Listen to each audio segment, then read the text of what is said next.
Good evening, and welcome to Lit Up, the Southern California News Group's virtual program on authors, thinkers, and the literary life of Southern California. We're back because of popular demand, so thank you to our Reader Reward subscribers and to all of you who've made this a success. I'm Sam Dunn. I'm a senior editor at the Southern California News Group and also an author myself, so this is a topic near and dear to my heart. Before we start, here are a couple things to know. All of you who are attending are muted to allow for the free flow of conversation between panelists, but if you have questions or you want to add a comment, use the chat feature on the Zoom toolbar on your screen. We'll be monitoring the questions and comments and will respond as much as possible. This session will be videotaped and a link will be sent to you and posted at the SCNG YouTube channel, and also please check our website. This season of Lit Up is brought to you by our sponsor, the Goswami Clinic in Newport Beach, California. Here's a word from them. Hello and happy holidays. My name is Melissa. I'm the nurse at the Goswami Clinic in Newport Beach. We focus on regenerative medicine and natural healing with your own cells. We've worked with numerous athletes and individuals who struggle with arthritis, injuries, and more to help heal them the natural way without surgeries or steroids. I am extremely passionate about educating the community about these options. If you are interested in picking up Dr. Goswami's book, The Stem Cell Cure, it is available to you on Amazon. If you do pick it up, please let us know and we can schedule you a consultation and Dr. Goswami will gladly sign it for you. Thank you so much and have a wonderful evening. Thanks again to our sponsor. Now it's my pleasure to bring up our host for Lit Up. She's an amazing person. Her work has been heard on NPR's Morning Edition and This American Life. She's a contributing editor to The Atlantic and host of the syndicated Radio Minute, The Lowdown on Science. Her previous book, published by W.W. Norton, was The Madwoman in the Volvo, and her most recent book is The Madwoman and the Roomba. Beaming to us from Pasadena, please welcome our favorite madwoman, Sandra Cinglo. Hello, Sandra. Hello, I washed my hair, so fans of the show will see not the ponytail. So unfortunately, this is what it looks like. But, you're showing me up as always. So the episode tonight was supposed to be funny women. Yeah, but we come up with these many weeks out before schedule settles. So I think it has our fantastic hour coming. Could also be, I want to say, notorious women, renegade women, or even bad girls.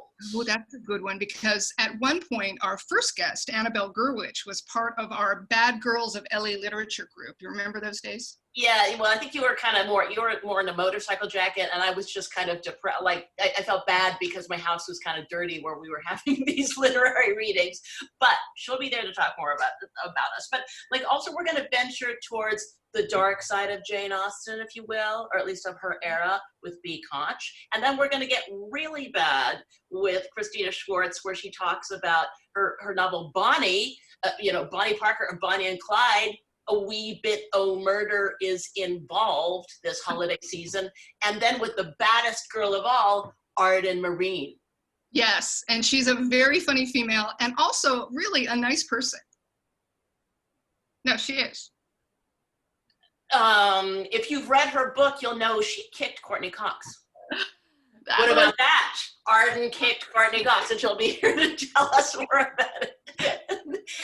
But that was an accident. She'll explain, but anyway. Oh, okay. You gave it away, but there's much more to come. So on that note, Sam, I think it's time, as in the Great British Baking Show, to say bye-bye. Bye-bye. And for us to bring up our first guest. And that first guest, I'm happy to say, is Annabelle Gerwich. So here's the 60-second download. It's coming to us from Ojai today. Annabelle Gerwich is an actress, activist, and author. Her books include Wherever You Go, There They Are, stories about my family you might relate to. The New York Times bestseller, I See You Made an Effort, compliments, indignities, and survival stories from the edge of 50. If only I were at 50's edge. Now it's more like 60s. You Say Tomato, I Say Shut Up, a book about relationships co-authored with Jeff Kahn, which I think I can mention is her ex. It's hilarious also. And Fired, which is also a Showtime comedy special. Gurwitch was HBO's, not necessarily the news anchor, co-host of TBS's Dinner and a Movie, and has been a regular commentator on NPR. She's written for The New Yorker, New York Times, Wall Street Journal, McSweeney, Salon, and more. She's been called by Kirkus Reviews just recently, Irma Bombeck meets Dorothy Parker. Tiny Victories is her new and noteworthy Apple podcast, also a Vulture pick. And of course, last but not least, her new book coming out in March, her new memoir, You're Leaving When? Adventures in Downward Mobility. It's coming out in March from Counterpoint. Welcome, Annabelle.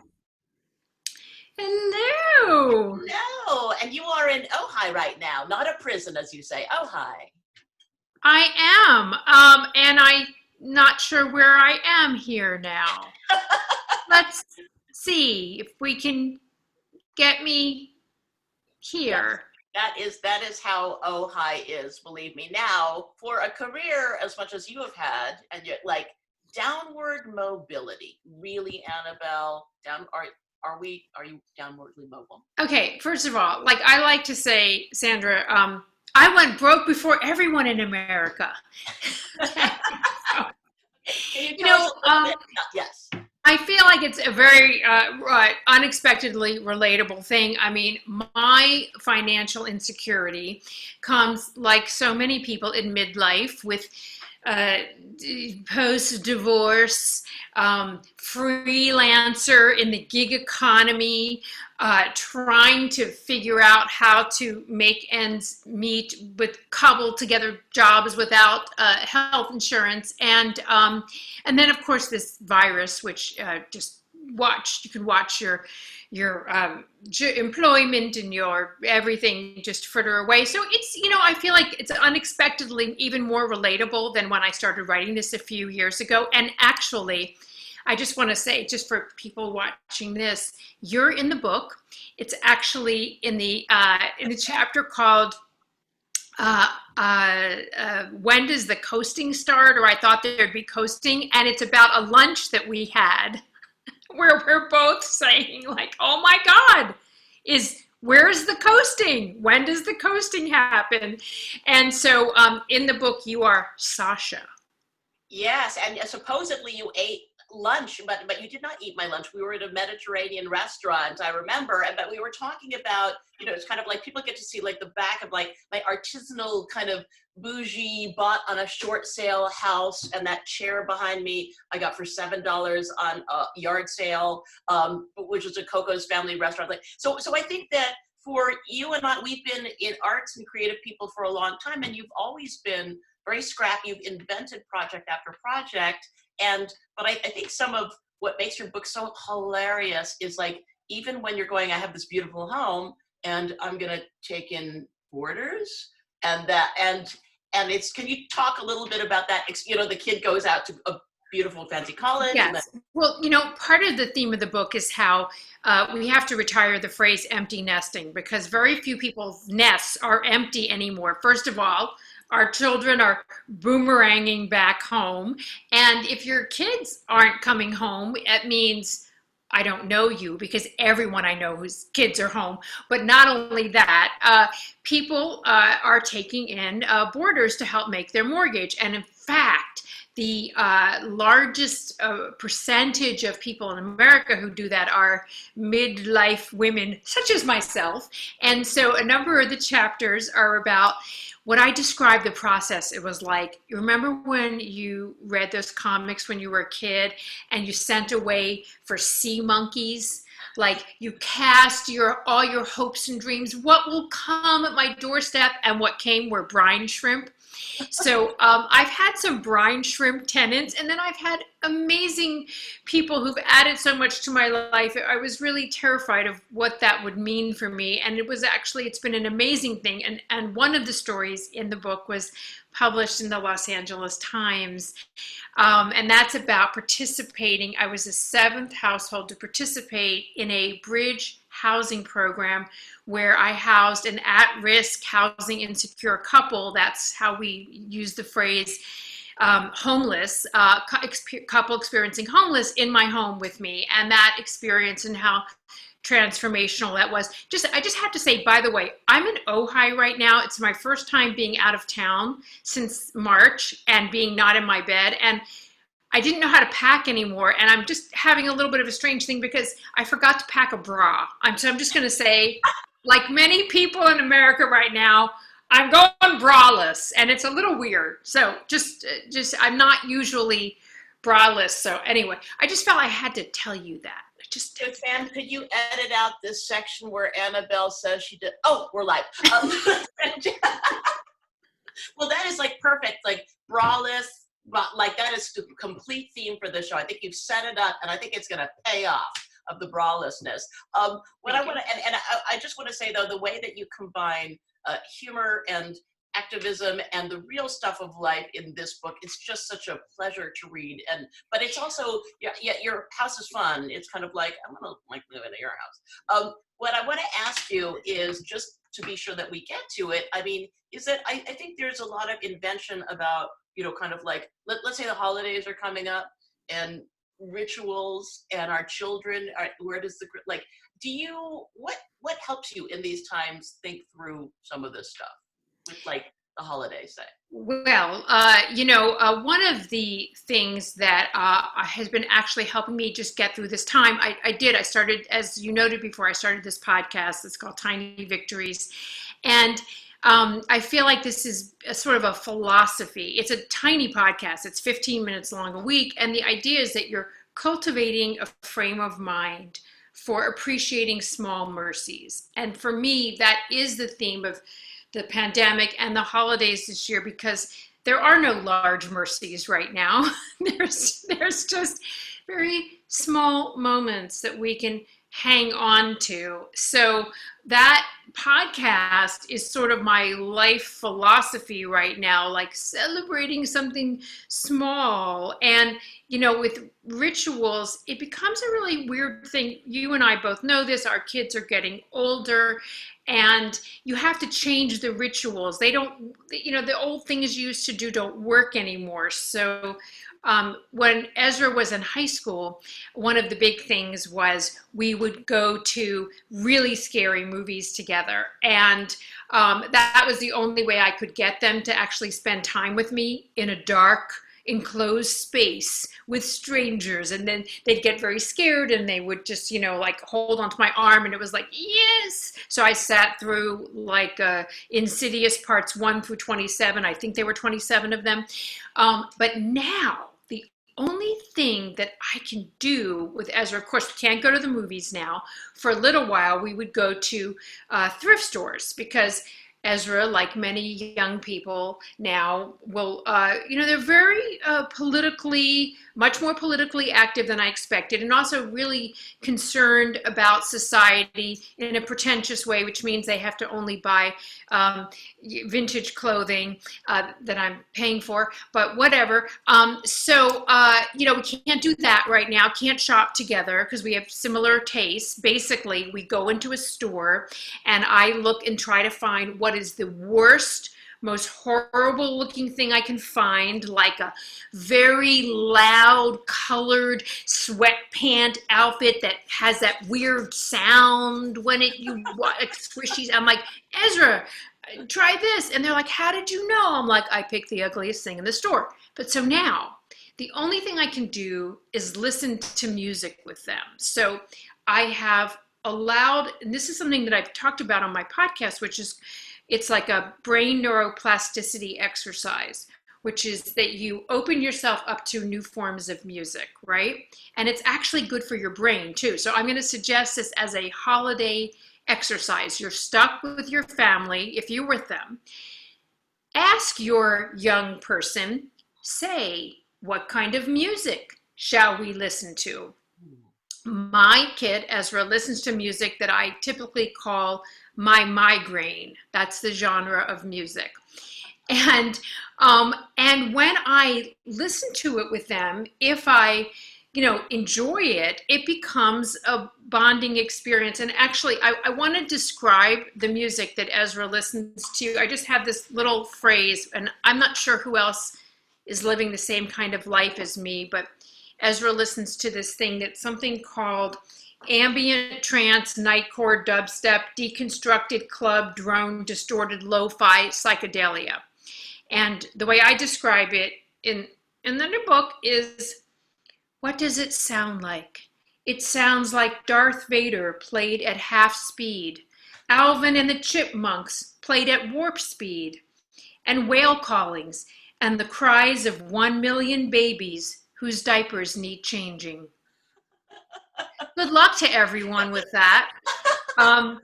You're going to lose brain cells. And who needed those extra brain cells? We're at home. There's a pandemic. Just let them go. For the holidays, shed brain cells and embrace the music of the young people of America.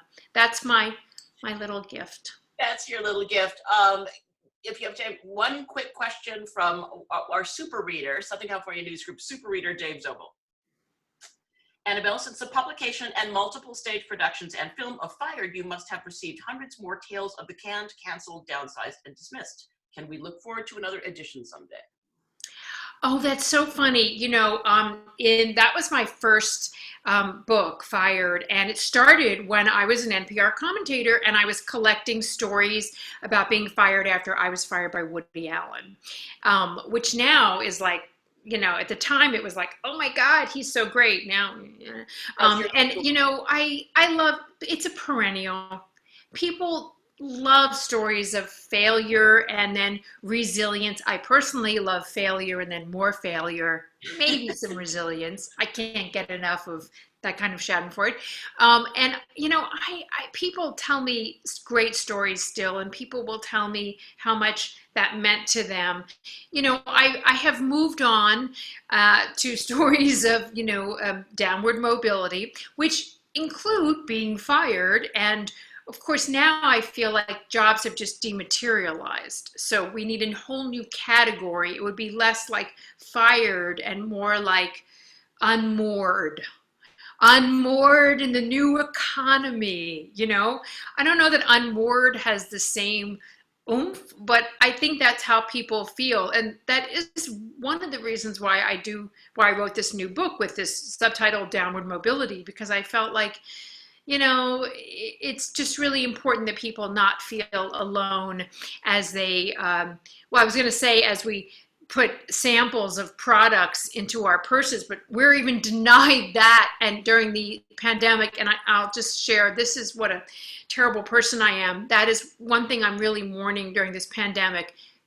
Comfort of people, crowds, sure, earning a living, but not getting to lift the little sample products from the gym that I couldn't afford to join anyway, a long time anymore. Like I feel really sad that I can't also do a book tour and steal the hotel samples. This is a huge loss for me right now. In March, we will be standing by you when your book comes out in whatever form it is. And I think that, you know, instead of unmoored, maybe braless, you know, because your boobs are unmoored. So I think that's a completely great kickoff to our show. So thank you so much, Annabelle Gerwich. Her new book is You're Leaving When? Adventures in Downward Mobility, coming out from Counterpoint March 2nd, and her new Apple New and Noteworthy podcast. It's amazing, 15 minutes. It's perfect. Tiny Victories is on now. So go to Apple Podcasts and wherever else you get them. Thank you, Annabelle. Thank you, Sandra. Thank you, Samantha. And I'm so excited to listen to everyone else now. Yes, excellent. All right, next up we have B. Koch, and here's the 60-second download on B. Koch. B. Koch is one of the owners of the Ripped Bodice. I meant to have a bodice to rip, but I think, you know, with the braless, I think we'll just keep going with that theme for tonight. The Ripped Bodice is the only independent bookstore in the U.S. dedicated to romance. In addition to being a groundbreaking bookseller, B graduated from Yale as the last Renaissance Studies major. Sounds like a movie of an indie movie of some kind, and received an MA in costume history from NYU Steinhardt. Most recently, she is the author of the feminist pop history, Mad and Bad, Real Heroines of the Regency. Welcome, B. Thank you so much for having me. Oh, well, thank you so much. Okay, so obviously you've a fascinating bio. Can you explain for our viewers a little bit, paint the picture of the journey from Renaissance Studies at Yale to the Ripped Bodice in Culver City? Sure. It all starts with a class that I took at Yale that was called Reading the Historical Romance Novel. And it was taught by two best-selling romance novelists who came back to teach at Yale. They had both gone there. Andrea Gerwich, who now writes under the pen name Andrea Penrose, and the pen name Cara Elliott. And the class was so fabulous. I found out that there was this amazing community of people reading the same books I was reading that I didn't really know anyone else who read, because not many people at Yale read romance novels. And then I decided graduate school, I was still reading romance novels. I wrote my thesis at graduate school about romance novels. It was called Mending the Ripped Bodice. And in the course of study for that graduate program, I realized that there was no bookstore at that time dedicated to this genre, despite the fact that it's a billion-dollar industry, best-selling genre by far.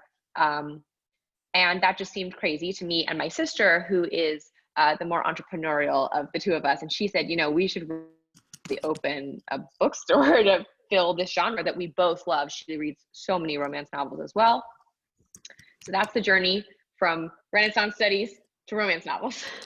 Well, yeah, and it's like 1 in 4 fiction books is a romance novel, but can you go back to the phrase, mending the ripped bodice? Can you unpack that a little bit, if you will? Sure. So bodice rippers is kind of a derogatory term, a historically derogatory term for romance novels. The first kind of noted usage was in the New York Times, actually, in the 70s. And before that, it was a phrase used in the publishing industry to refer to romance novels. It's kind of making light of the historical detail that a lot of popular romance novels in the 70s used. Some people said, like window dressing, like it wasn't actually accurate or integrated into the story. It was just kind of like put over it to make it seem more exciting or perhaps more intellectual. So there was kind of a rumor that bodices got ripped in these romance novels. But in my graduate work, I did a linguistic study of romance novels to find how many bodices had been ripped.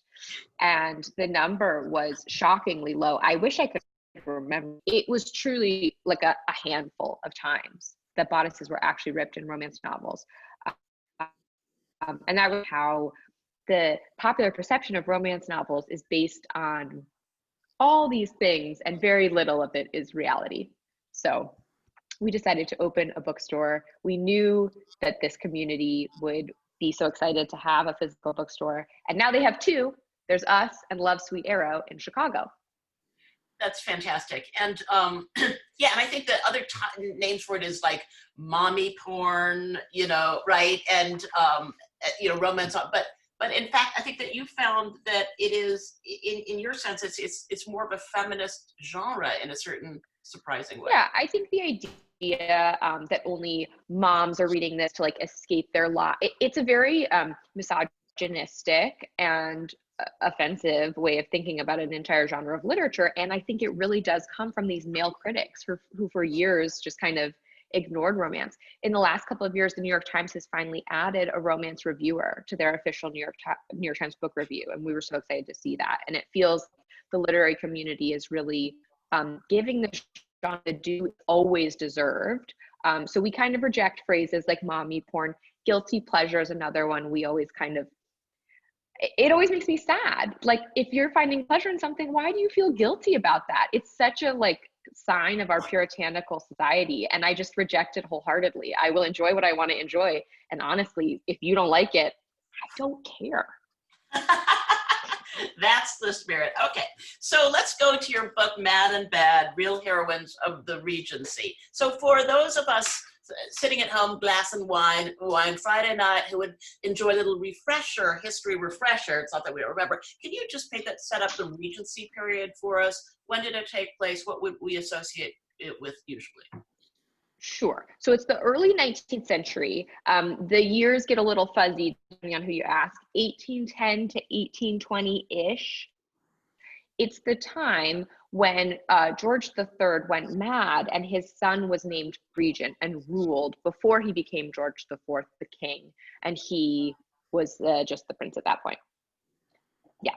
So the Regency refers to that ruling time period. It's when Jane Austen published a lot of her most popular novels. And it's when Byron, Lord Byron, was writing. It's a very small slice of history that has a huge footprint in pop culture.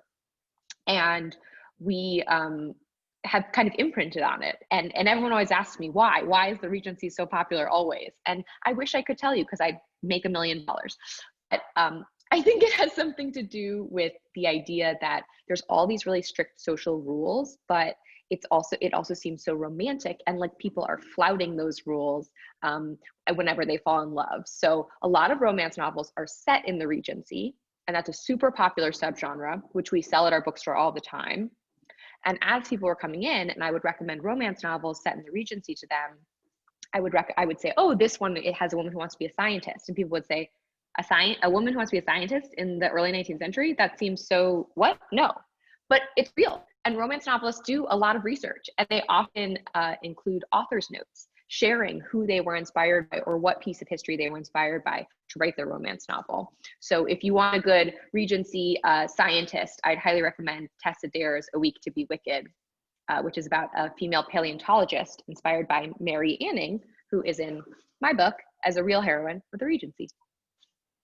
Yeah, and I think that you note also that it could be thought of, when you think of, and you picture in your mind movies like Jane Austen, like white, Christian, straight, those are the love stories, but I think you're saying that that's not entirely so. I think that is, again, part of that popular perception of the time period, and it's really divested from the reality of what it was. And we've kind of allowed ourselves to be lulled into this idea that this is accurate, that if it's all white and all Christian and all able-bodied and all cis-normative, gender heteronormative people, that's historically accurate. That's actually very historically inaccurate. There were tons of people of color in early 19th century England. And there's a chapter about women of color in the book that really focuses a lot on Dido Elizabeth Bell, who was a young woman raised by the Earl of Mansfield, who was the Lord Chief Justice of England. And she was his secretary while he was deciding major cases, including the case that legally ended slavery in England. It did not end in practice at that time. Or Mary Seacole, who was a British Jamaican nurse who served as a nurse in the Crimean War, tried to join Florence Nightingale's band of nurses, and Florence Nightingale rejected her application. And Mary Seacole said, screw it, I'll do it myself. And she went and nursed on the front lines of the war. And those stories are so often kind of relegated to the sidelines of history. So I was so excited to be able to bring them to the forefront. Finally, I have a question for you. And this is so fascinating. And I know Stacey Abrams is a fan of your story. Like, there's so much to talk about, but it's she writes as Selena Montgomery. If you want to read a great thriller romance. Oh my God. Okay, so clearly equals Stacey Abrams. We will put this all in the chat. Okay. From Southern California News Group, super reader Dave Zobel again. He's our co-host because he's written these questions tonight. The 18th century astronomer Caroline Herschel features prominently in your book. It's been suggested that women of her era may have been especially well suited to astronomy because so many of their domestic tasks, needlework for instance, depended on keen eyesight, a steady hand, and mind-numbing repetitiveness. If that's true, this is a loaded question. What lessons might that hold for us today? Well, I think Caroline's story holds a lot of lessons for us because Caroline learned not one, but two very difficult careers because her brother was pursuing those careers. So first she learned to be a singer because he wanted to be a choral director. And then he became obsessed with the heavens, and she learned the intricacies of comet sweeping, which was the practice of staring at the night sky and writing down every single thing you saw. And Caroline was so good at that that she was able to publish her own record of the night sky that replaced one of the more popular records of the night sky that was available at that time. So I think the lesson there is you sit and you work and you work and you work, and eventually you'll see a comet. I think that's a perfect note to end. And thank you so much, B. Koch. So fascinating. Thank you. Is Mad and Bad, Real Heroines of the Regency. It's out now. And your bookstore in Culver City, The Ripped Bodice, is open for business now. So go there, get a ton of books. What's better for pandemic winter? Thank you, B, so much for being with us. Thank you. All right, next up we have Christina Schwartz. They're coming at you fast and furious, the 60-second download. Christina Schwartz was raised in southern Wisconsin on a farmland that has been in her family for generations. That will come, it'd be important later. She has a BA and MA in English from Yale again today. Christina taught high school English while she was working on her first novel, Drowning Ruth, which was published in 2000 and was selected, for Oprah's book club in September. Not bad for a first novel. Her novels range from modern satire, All Is Vanity, to Chronicle of Contemporary Marriage, So Long at the Fair, to a gothic drama set in the past, Drowning Ruth, which we just mentioned. The Edge of the Earth is a return to a historical setting and a mystery. Her newest novel is The Critic Just Out, the critically acclaimed reimagining of the life of Bonnie Parker, of Bonnie and Clyde. Name of the title of the book is Bonnie. Welcome, Christina. Hi, Sandra. Thank you so much for having me. Oh my goodness, thank you so much. I'm very excited to talk about Bonnie, but can I take this opportunity to tell you my favorite line from Mad Woman and the Roomba first? Of course. Science is not just a happy feeling inside. I feel like there are going to be so many opportunities to say that. Science is not just a happy feeling. Perfect. Thank you so much. Yes, we're not, as you said, this is holiday cheer with funny women, but we can be a bit cranky and have a thing or two to say. Which brings us to, okay, Bonnie and Clyde. Okay, and so again for our viewers, it's Friday night, it's a glass of wine, Bonnie and Clyde, and there might be a nanosecond where you go, were they real or was it a movie in 1967 directed by Arthur Penn? And I just looked at the trailer and it goes, this is Bonnie. And there's like Faye Dunaway. This is Clyde. It's like Warren Beatty. And you go, who are they? They are movie stars. They wear fancy outfits. They have great hair. Like we forget that it was sometimes like a real people. And I think their life is a little grittier than with Faye and Warren. So, Yeah, can you tell? Yeah. We seem to be on a theme of real versus perception tonight. And true. Bonnie is very different from the Faye Dunaway portrayal of her. First of all, she was teeny tiny. She was less than 5 feet tall. And Clyde was very teeny tiny too. They were really small people. Someone commented on that after they died when their bodies were brought back to town. And someone said, how can they be that small? Because their reputations were quite large, but they were very small. And yeah, she grew up in a very gritty town outside of Texas called Cement City. And it was called Cement City because it was just a collection of cement factories. So her background was really gritty. Once she and Clyde were fugitives for about 2 years, and most of the time they were basically living out of their car. And sometimes they would camp and take the back seat out to lie on. Sometimes they would stop in tourist courts, but even when they were doing that, there would be they had a sidekick, so there were 3 of them crammed into this tiny room. Sometimes there were 5 of them crammed into a tiny room. I have a scene where she's trying to clean her stockings and her underwear with all these men around, and she's in this little tourist court bathroom. And then by the end, they were living in abandoned houses because, this was the Depression. And even before the Depression started, Texas was very depressed because farming and cotton was not doing well at all. And so people were moving off farms into Dallas, and there were a lot of abandoned houses, and so in the end they were living in a lot of abandoned houses and they could only, because they were fugitives, they could only stay one night in each house. It was very gritty. And she also deteriorated a lot physically during that period. There was a car accident where her leg was really badly burned, and they didn't know. They couldn't take her to the hospital, obviously. Clyde managed to get some doctor to come to one of these tourist court places, and he lied about what had happened. And like her leg never really healed, so that she could, like the scar tissue made it so that she couldn't open her leg. So she was hobbled, which I think is a really good metaphor for her as a woman. She was hobbled from then on, and Clyde had to carry her a lot of the time. And she started, I think it wasn't that she started drinking once they were driving around, but certainly her drinking got worse and worse. She was chain smoking. She was not Faye Dunaway. Short answer. Okay, so so what drew you? Okay, and I think partly is kind of like you, Christina Schwartz. I know that you're a nice person. You're a mother and a raider and a wife, and you've taken a lot of rescue animals.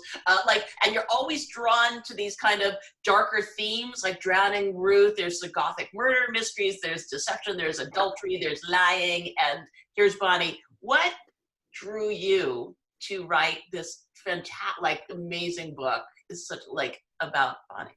Well, for Bonnie specifically, first of all, I wanted to try writing a book about a real person, which I'd never done, sort of a fictionalized version of someone real.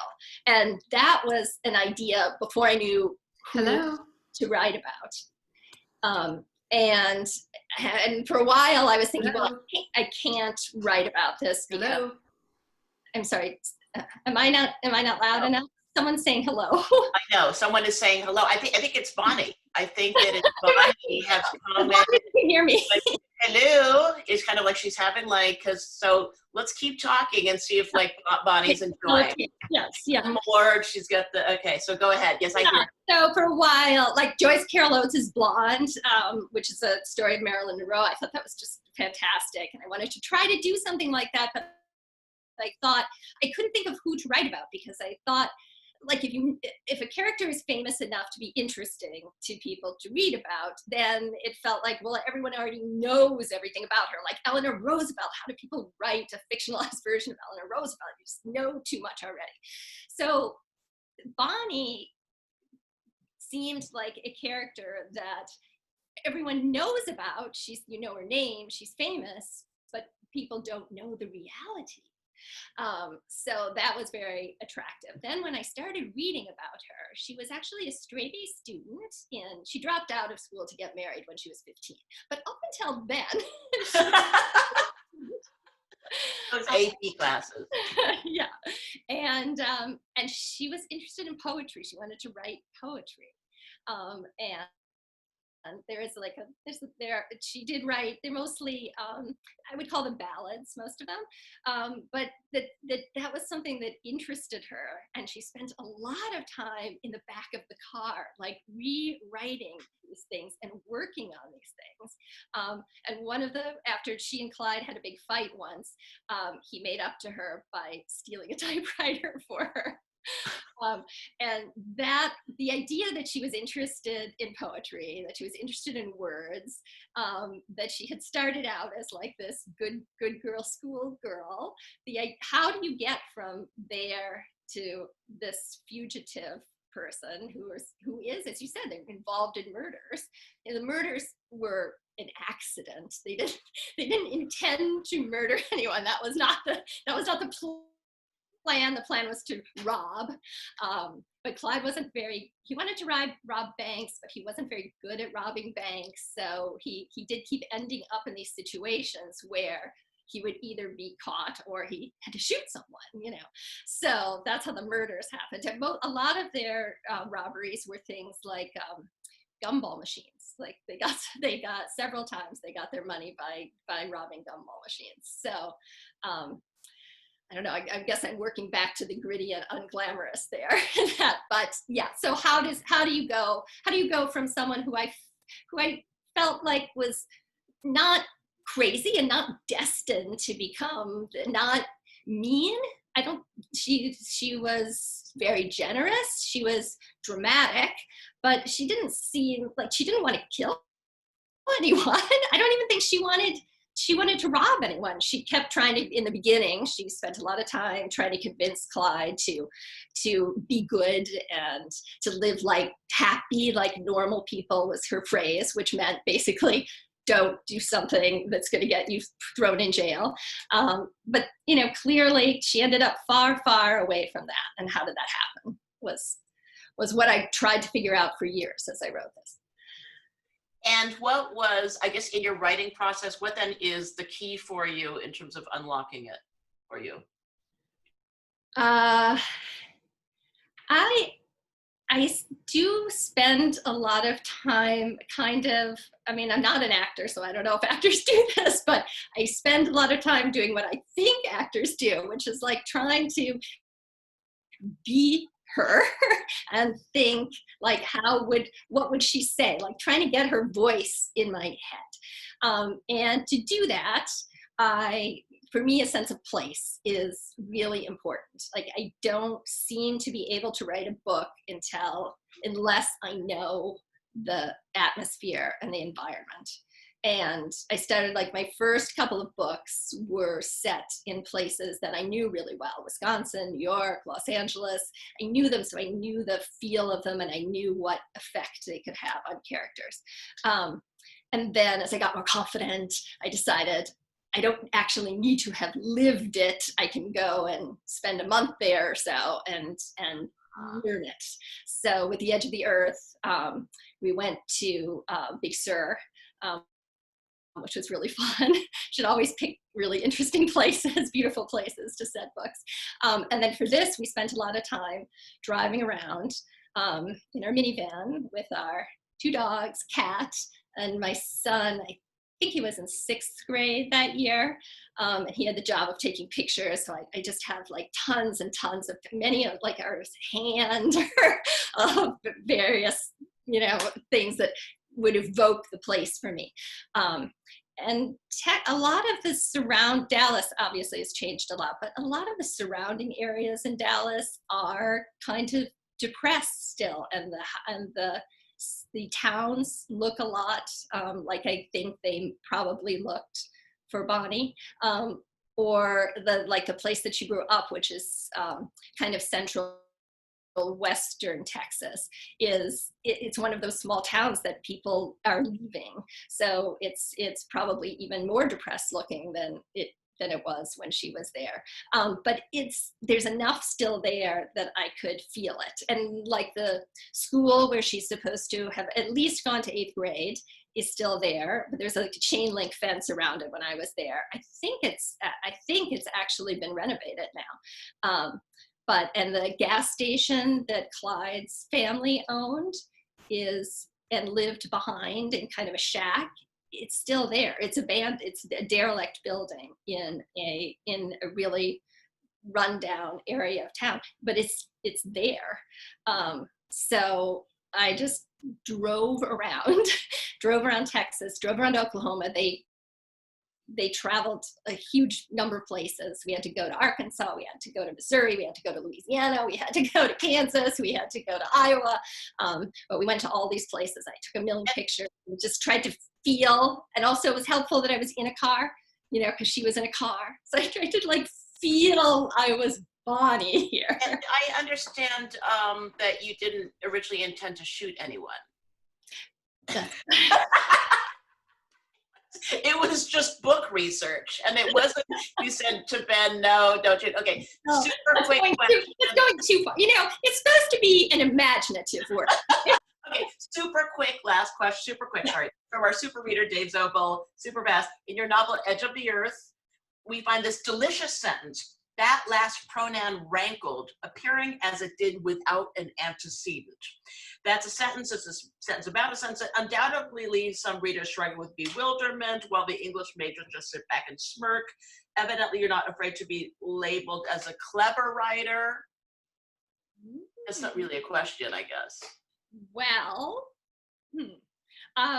people have complained to me that they sometimes need a dictionary, which I don't want that. I mean, that does feel very off-putting, but words are very important to me. And I feel like we're losing words, we're losing precision in words. People say awesome, awesome, awesome, and they mean everything from, fantastic to like pretty good, I brushed my teeth.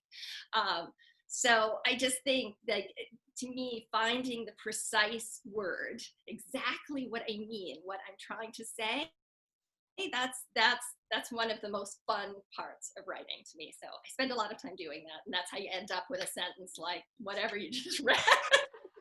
And that's a perfect place to end. Thank you so much, Christina Schwartz. Her mesmerizing new novel is Bonnie, out now. Go and get it. Last but not least, Arden Myrin.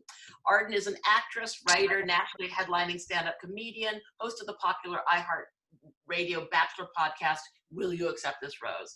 She can currently be seen in the smash hit Insatiable, named one of the top 10 most binged shows on Netflix, has appeared on Chelsea Lately over 100 times, 4 seasons of Mad TV, Shameless, Inside Amy Schumer, Insecure, Orange is the New Black, The Howard Stern Show, Conan, Grey's Anatomy, Key and Peele, and RuPaul's Drag Race, among others. She currently lives in Los Angeles with her husband, Dan, and I believe 4 cats. Her new memoir just came out in September is Little Miss Little Compton. Welcome, Arden. Oh, thank you so much for having me. What a great evening. And thank you for asking me, Samantha. This has been so interesting. Right. And I think as opposed to Annabelle saying failure into success, I mean, the story of Little Miss Little Compton is so great. It wasn't an overnight project. So can you tell the viewers a little about that? No, this has been, I would say, I think 8 years in the coming. When I was on Chelsea Lately, she had a book imprint, and they approached me about writing a proposal, like if I wanted to do. She had a book come out, and there'd been a few people from the show, and Tina Fey's book had come out, and people were clamoring for books from female comedians, and so I took a year. I wrote this proposal, Sam, that's how I know. She helped me with this proposal. And it was about my family. I have this quirky family that my parents met on a dare. They married on a dare. They were coworkers. They never went on one date with one another, and everybody got 2 weeks vacation time. But if you went on a honeymoon, everybody got like an extra 2 weeks. So my dad dared my mom, and he was like, "Hey, Janet, like, why don't we get married? We'll go on a 4-week honeymoon. We'll come back and we'll get it annulled." And then my mom upped the ante, and she said, like, I'll do it, but I don't want to get it annulled. And so the proposal started, they met in Manhattan. They moved to this tiny town called Little Compton in Rhode Island. And the proposal was like it was really before Instagram. It was before people were more personal. I think it was just like a fun, light beach read about my quirky family. And then by the time I turned it in, a few other books had come out from female comedians that hadn't done so well. And they were like, it was sort of all systems go. And then they just were like, we don't want this genre. And so, but I'd written this proposal that I really liked, but like, I think it sort of almost felt, I don't know, that like I took it out a couple times, and I'd had friends who'd had books come out before sort of like you can't have a book from a lady comedian. Like there was like, it was just the fickle winds of it just sort of happened that way. And I just sort of, I really thought it was a good proposal, but I felt almost like ashamed. I sort of just put it in a drawer, and no one ever really saw it. And then I took it out a couple times, and then I'd written this article that went viral a couple of years ago on Refinery 29, and my friend Sarah Colonna, who was from Chelsea lately, and then she's on Insatiable with me, her book agent was like, asked her, like, would you mind if I reached out to Arden? I think she's a good writer. I want to do a book with her. And so we had lunch, and I said, look, like, I have a book idea. But I was so heartbroken about it. I was just thought, like, I didn't want to be told no. Like, I don't want to get my hopes up again.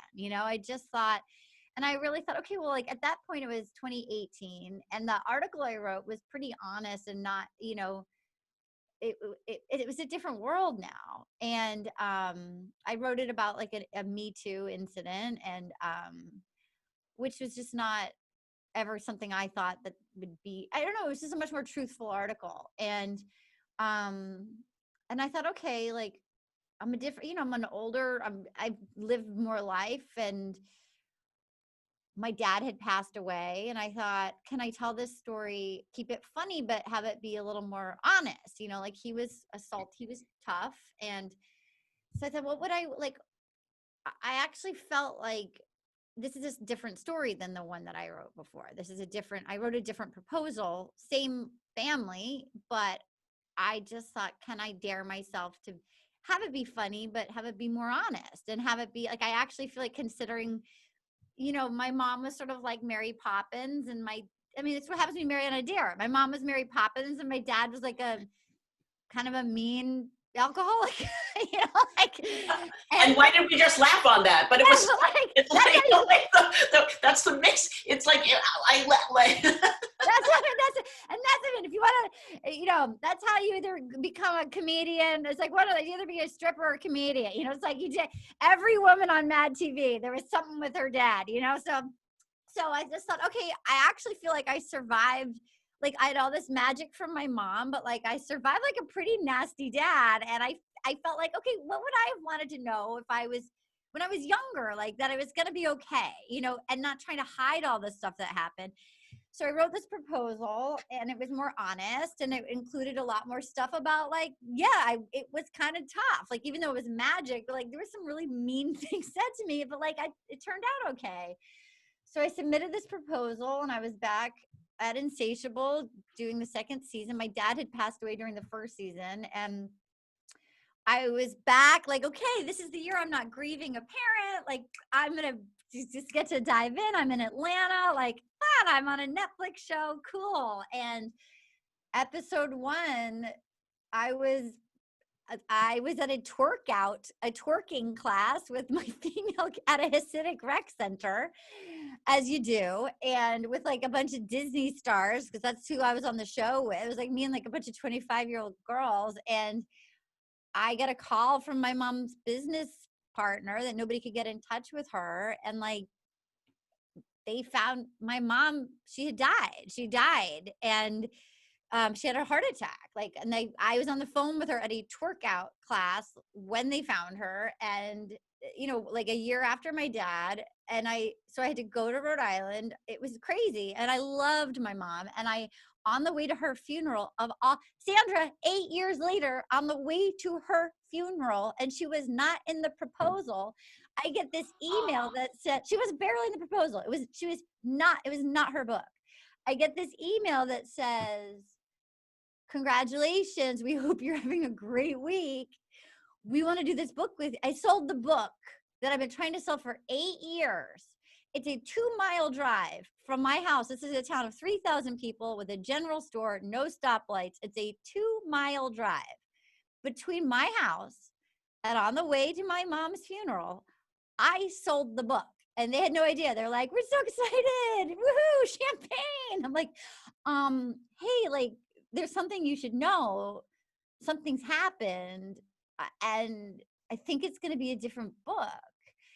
And I allowed myself to kind of cancel anything else I didn't want to do, but it completely changed the DNA of the book. My friend says it actually made it more glass half full. My friend says it's not my memoir, it's my memoir. And it became her book. Like, it became and it completely, like, and I never in my life, as a waspy New England gal, like growing up in a family where you just have a cocktail and go clear some brush instead of talking about feelings. Like, I never thought I would be writing a comic book that also normalizes grief, like, and then releasing it in a pandemic. So I wrote this like funny, this what was supposed to be this beach read has turned into like, hey, so you grew up in alcoholism, you could be okay. And you know what? People died. Here's how you're going to survive it. Like, this is not the book I set out to write. And I think it's a better book. Like, I wrote it absolutely crazy, and like, but my heart was wide open, and it was actually a beautiful process because I talked to my mom on the page every day. Crazy, absolutely crazy. It was crazy, Sandra, crazy. That's who wrote the book.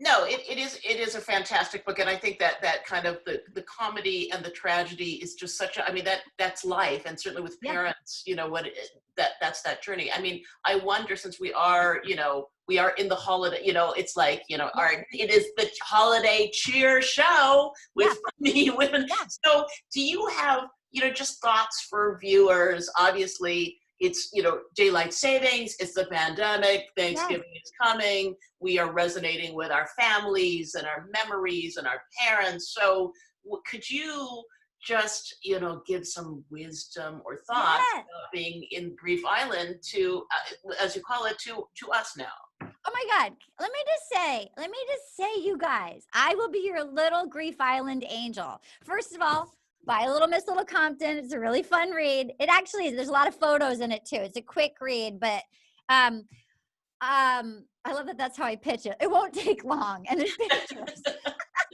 Book reading audience.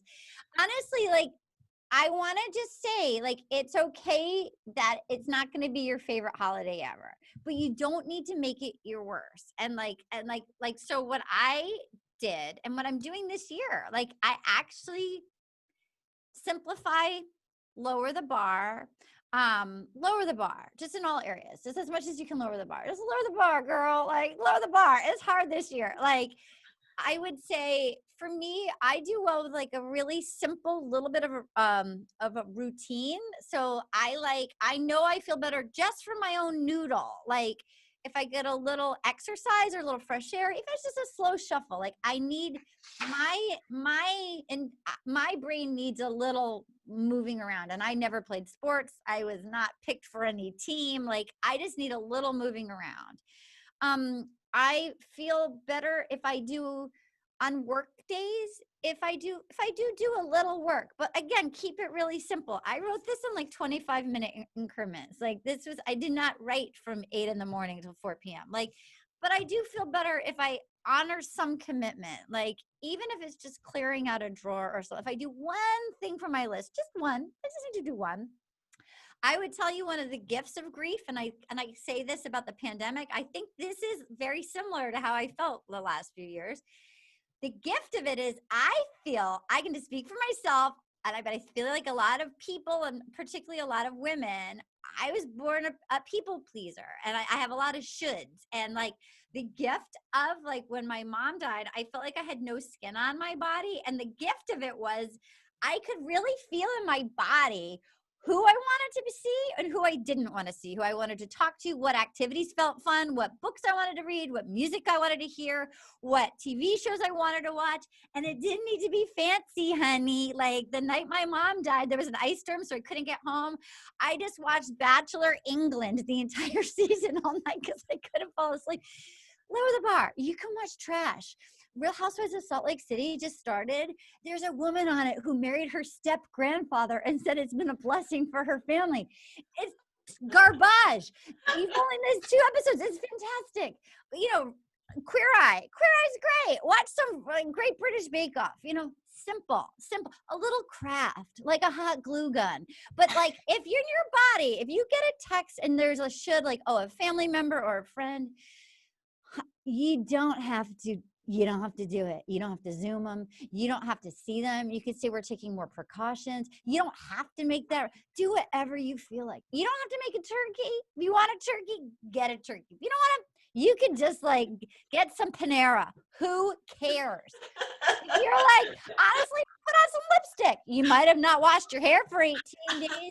Who cares? Get some dry shampoo, put on some lipstick. Like, truly, who cares? Everyone is having a terrible year. So you may as well put on some Katy Perry. Here's my final thing. My mom always, she loved pop culture, and she'd be like, I remember I sold this pilot, I filmed it, and it was the first woman to sell a show to Adult Swim, and they passed on it because it wasn't male enough. And I was pretty freaking angry and heartbroken. And I was on the couch, and my mom called me. I was like crying for 3 days. And my mom called me and said, you need to get off that couch, brush yourself off, and watch the Katy Perry documentary. I'm like, what? She goes, you need to get off the couch and you need to watch the Katy Perry documentary. If she can put on a whipped cream bra and like cry as she's just got a text getting divorced from Russell Brand and shoot up out of that tunnel and perform in Brazil, you can get off your freaking couch. And so I say to all of you in Southern California,